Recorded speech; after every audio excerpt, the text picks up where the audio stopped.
everybody. I'm Brandon Waltons, the managing editor of Texas Scorecard, and today for a conversation, we're joined with Dr. Jon Spiers. Dr. Jon Spiers is a candidate for Texas Land Commissioner on the Republican ballot in 2022. Thank you so much for coming in. It's great to be here. I really appreciate the opportunity to talk to you and your viewers. Now, there's a lot of candidates in this race, so a lot of folks may have not heard you, may have not looked at your campaign. Give folks a sense of a little bit of your background. I know you've got a lot of, wear a lot of hats, including that one. Including this one. This is my favorite. I am, as you mentioned, I am a surgeon. I'm a heart surgeon. I trained with Dr. DeBakey. Before that, I served in the Army Reserve. I was activated during the first Gulf War. Love our veterans. And I got hurt a few years ago. I was on the coast of Mississippi. Hurricane Katrina came ashore, devastated my community. I practiced frontier medicine and worked in the hospital, drove a bobcat and wielded a chainsaw. That's a real combination right there. But after about a year, I had to have some surgery, had a terrible complication. A friend of mine operated on me. I lost the use of my hand for about a year. You don't give up. You don't have a pity party. You dust your pants off and figure out, what are you going to do? So I went to law school. In law school, I began to, back here in Texas, I began to understand how much government does to us rather than for us. And that really got me activated in politics. Now, I was always conservative, but I began to get more and more activated and active and realize that, I'm pretty darn conservative and a chance to make a difference.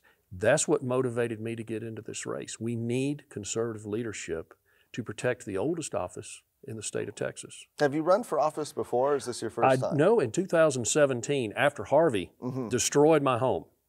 When you think of when is a bad time to plan to run for office. Right. 2017, my wife and I are settling down for the night on the second floor. The first floor is gutted. I get a text message that says, Ted Poe's retiring. Would you consider a run for Congress? And I thought, I have no money, no campaign structure. I have actually no idea how to run a campaign. Sure, if my state needs me, I'll do it. And so we jumped in that race late, learned a lot, obviously didn't prevail, but it really lit a fire for service. Now, I thought that would be the only time I'd run. I was committed to helping folks around Texas. And in fact, this past year, we've been traveling all over the state of Texas trying to help energize the grassroots, giving them tools. I mean, they're energized, let's be honest. Right. They're energized. We just wanted to give them tools. And obviously, when you talk to people, they're going to talk back to you and they're going to tell you what's on their mind. And I realized that my most important job, besides giving them information, was to listen to what they were saying, because I was going to go to the next town and the next town, and I was going to try to take that message. I realized that people are starved for leadership.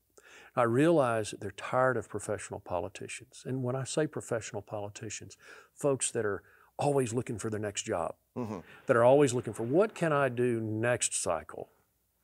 And folks are really tired of having politicians promise them that they would do these things if they were just sent back one more time. And so I think what I brought home from that is, I'm not a politician. What folks are asking for is for someone who's not a politician, someone who is a servant leader. I think I'm the servant leader that we need, and that's what we need in the land office for sure. And so you decided to run for Texas Land Commissioner. This is a spot currently held by Commissioner George P. Bush. He's running for Attorney General. That opened up the race, and so you've got a number of candidates in that race right now. Why Land Commissioner? Well, first of all, let me say, I decided I was running for Land Commissioner before George P. Bush had decided what he was doing. I thought that the job that was done there was not very good, for the record. I looked at what issues the land office addresses. Now, obviously, the first issue that most people will think of is the Alamo. The Alamo is something that is sacred to all Texans, and it should be a simple thing to do well, because we all love it. But that brought a lot of attention on the land office. But for me, what I looked at was the land office's management of the permanent school fund, the 13 million acres that all Texans own. In fact, we were discussing earlier with someone that everybody in Texas, whether they know it or not, they're a rancher. They own a piece of a ranch that is 8 times the size of the entire state of Delaware. And I use Delaware, obviously, because there's this guy that's from Delaware that I'm not real proud of, I don't like. not impressed by his job. Yeah. So we manage that for the permanent school fund. I think we do a much better job of that. And in fact, some folks have said that if we streamlined it and reorganized it, we would do much better. So much so that our legislature actually approved a change to the way it's done. That should give you a sign that, yeah, we're not doing too good of a job with it. Also, we manage billions of dollars that go through the land office to deal with the disaster recovery. Now, many people think, oh, you're just talking about Hurricane Harvey and that. It's much more. It's wildfires, as far back as Ike, Dolly. There's some flooding down in the valley and some wildfires. Much of that money comes through the land office. And so I thought we could do a much more efficient job distributing that, and we need to fight back against the fraud that we see on the back end. We want to help Texans as soon as we can. And I think many Texans felt like they were not helped as soon as they should have been. And at the same time, we want to make sure that we are good stewards of that money. It's a staggering amount of money, billions of dollars. Now let's go back to your what will be, I guess, the predecessor, right, George P. Bush. Are there any other aspects or anything during his tenure, which will be 8 years once it's done, that you would do differently? Well, early on, I think we lost a great deal of institutional knowledge at the land office. I've talked to other, I spoke to Commissioner Patterson early on, and he was very gracious. I think he said he's willing to talk to anyone that'll ask about the land office because he so loved his time there. I don't necessarily agree or disagree with all the things that he did. That's neither here nor there. But what he did point out was that we had some folks that had a great amount of knowledge and understanding of how the land office should work, and we lost them. And I think that was a problem right from the beginning of Commissioner Bush's term there.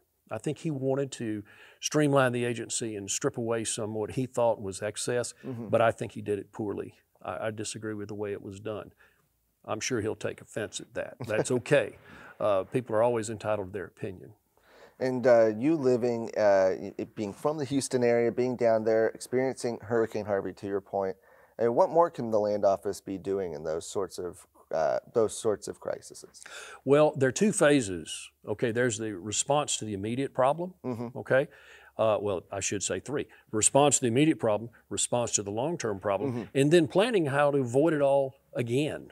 Okay, so in the immediate aftermath, many people, the first thing they deal with, the first agency they deal with is FEMA. Now, I've dealt with FEMA many times in my life, unfortunately, having been through quite a few hurricanes. Right.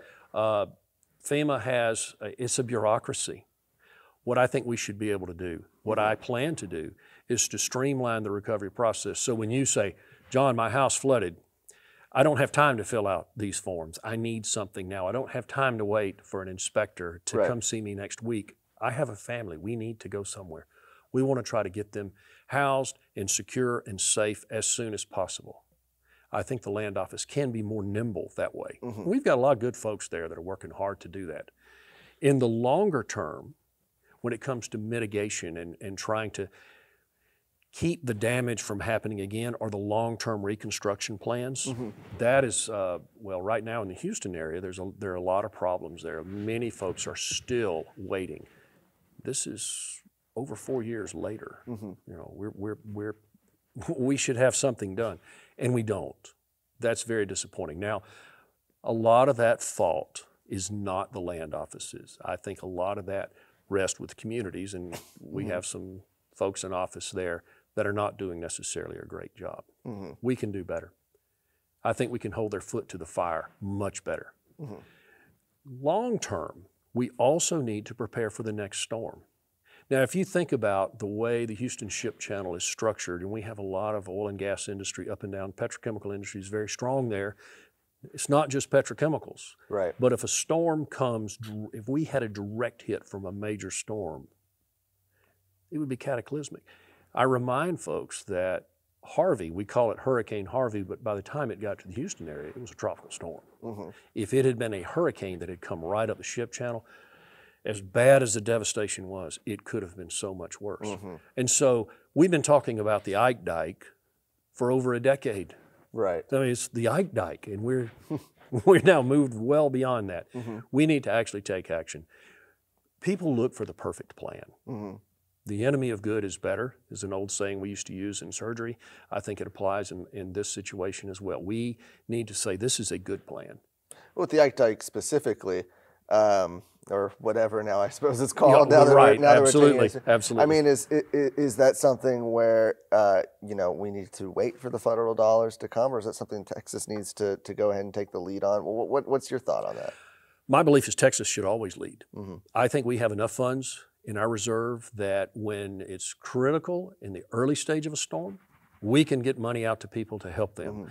When it's later, we can get money out. When it's to take the lead on a project like the Ike Dike or the storm surge barrier, whatever we want to call it, yes, we can actually go ahead and start. The federal government likes to laud the money that they have over everyone's head. Fortunately, in Texas, we do okay. We can actually fight back against that, and we should take the lead. What I have found in cases like this is it's probably better to say, hey, gosh, we've already done this. Right. Let's just go with it.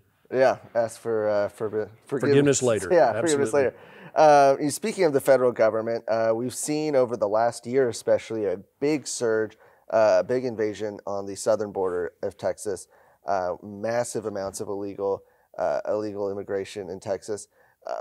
What do you see the Land Commission office's role, the land office's role in fighting back against that? Well, it's two things. First is federal overreach or just a failure. It's just an abject failure to do their job. And so you have a choice to make. Do you just whine and complain that they didn't do their job, or do you say, okay, we're going to do this? You know, if you leave people to fend for themselves, eventually people will fend for themselves. And we're at that point. Texas needs to stand tall and proud and do what Texans have always done.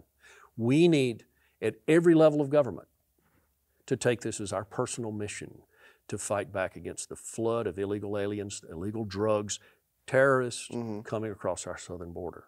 I've seen it firsthand. The land office has 591,000 and some acres along the southern border, okay? Just recently we saw where they're starting to build a wall on some GLO-controlled land, some state-owned land along the border. We should have been doing this all along. I think we can take the lead and do this.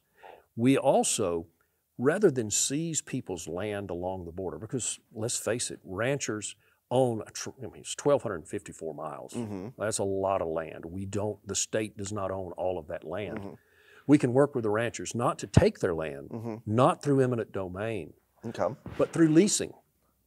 We can say, look, we would like to lease land from you. Now, if someone doesn't want to lease their land, I don't think we necessarily should take it. We can actually run a fence around it. They will come to their senses and realize, hey, everybody's coming over my land. Yeah. Maybe I should talk to the state. But we don't want to seize people's property.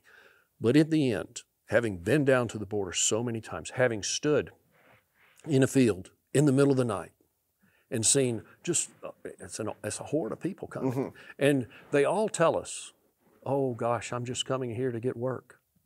And then since they've trespassed and our DPS comes and they start investigating who these people are, they'll say, this guy, he may be exactly what he says. He may be just a poor immigrant trying to get to the United States. This guy is a sex trafficker. Right. And can you predict who is who? You can't. Right. But this has been an issue. I mean, I said that it's gotten so much attention over the last year. This has been an issue for a while. Why is it just now, do you think, that we're seeing some level of action from the state? You know, I can't read people's minds and figure out what's in their heart. I know it has been a problem for a long time. Let me tell you a story about a young lady I took care of years ago. She came into the emergency room in Houston, Texas. She had swallowed a great deal of cocaine. That was the drug of the time, not fentanyl that we see today.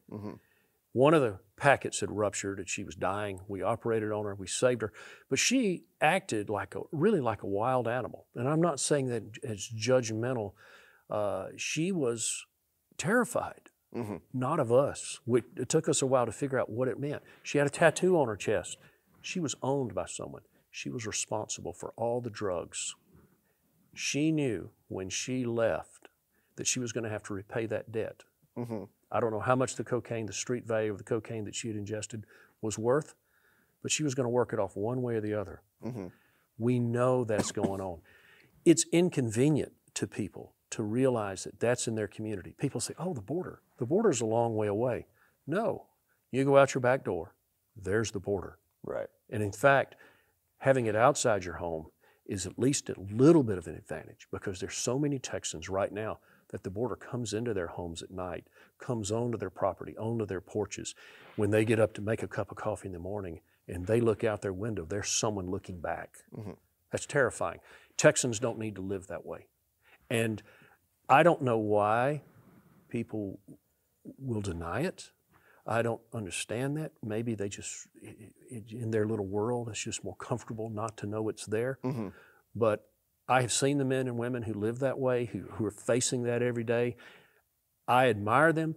I trust them. They are Texans. I will go to war for them. Mm-hmm.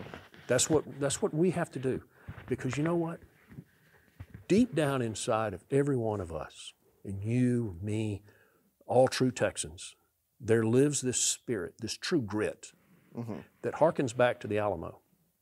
When men and women, we know there were women in the Alamo, looked out at thousands of Mexican soldiers and realized this is not going to be a good day, mm-hmm. but we're going to do it anyway because it is right. I believe that same kind of guts lives in us today. And that's really the kind of leadership I think we need in Texas. I want to bring that to the land office. I will bring it to the land office, because we need leaders who say, this is my job. Don't tell me that we have to ask permission from the federal government mm-hmm. to do these things. This is Texas. We do it. You've gotten the opportunity to go to a number of groups, of course, over this campaign, over the last year or so, and be able to talk to Republican voters. I think one thing that we always hear, and tell me if you haven't heard this from people, is folks concerned about electing people and they go to office and they don't do what they say they're going to do. Why do you think that's so common amongst people that are elected? Many people in Texas, there are three groups that exert a lot of influence, mm-hmm. okay? Donors, big donors, exert a lot of influence. It is rare. There are donors out there who'll say, we believe in you. We want you to do the right thing. There are no strings attached. Mm-hmm. Those are rare. There are special interest groups that say, we really want you to do this, and we'll mobilize all our forces to help you get elected if you mm-hmm. just do these things that we want. And then there's some folks that they just are craving power. Right. And so they get there, it's like, hey, I'm here. I'm going to do what I want. I don't care what anyone thinks.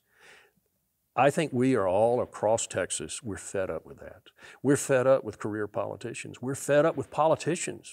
Mm-hmm. That's, folks say, are you a politician? No, not a politician. I think what we need, what we want, and what I am are servant leaders. People that are willing to say, this is not in my personal best interest. This is going to be hard for me. I'm going to have to make sacrifices. This is what is best for my state. Mm-hmm. It is bigger than me. I am called to serve other people. That's what we've got to do. Let's talk about the campaign itself real quick before we wrap up. You've got a number of candidates in this race. Right. Why do you think that of all those people that you're the right man for the job, that you're going to win?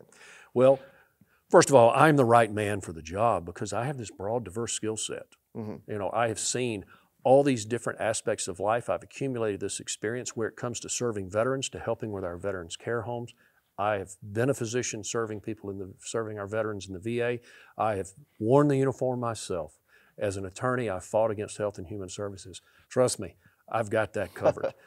When it comes to managing land and brokering deals and bringing innovation and jobs and opportunity and protecting our oil and gas industry, as an attorney, that's what I've done here in Texas. When it comes to serving our school children, my mother jokes and my wife joke that I'm one overeducated guy. I should understand the value of education, and I do. Mm-hmm. We have to prepare the next generation of Texans. Mm-hmm. All of those things are critical to the job of land commissioner. I am equipped to do each and every one of them. But the most important thing is I am, as I said earlier, that servant leader who's not looking for his next job. Mm-hmm. I don't want to be land commissioner so I can be attorney general. I don't want to be land commissioner to be lieutenant governor or governor. I want to be land commissioner so that I can serve Texas, leave Texas better than when I started, and when it is my time to go home, I will gladly go home, hear the keys, I'm leaving it in good shape. You do the same. Don't make me come back. How can folks that want to support your campaign as we look on to the March 1st primary election, what can they be doing to help you out? Well, you always need volunteers.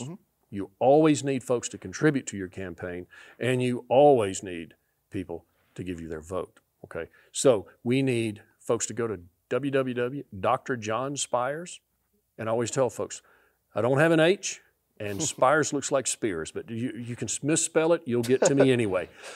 You can go there and learn more about me and about the campaign. You can also follow us on Facebook, Dr. Jon Spiers for Texas Land Commissioner. Those are ways that you can get involved.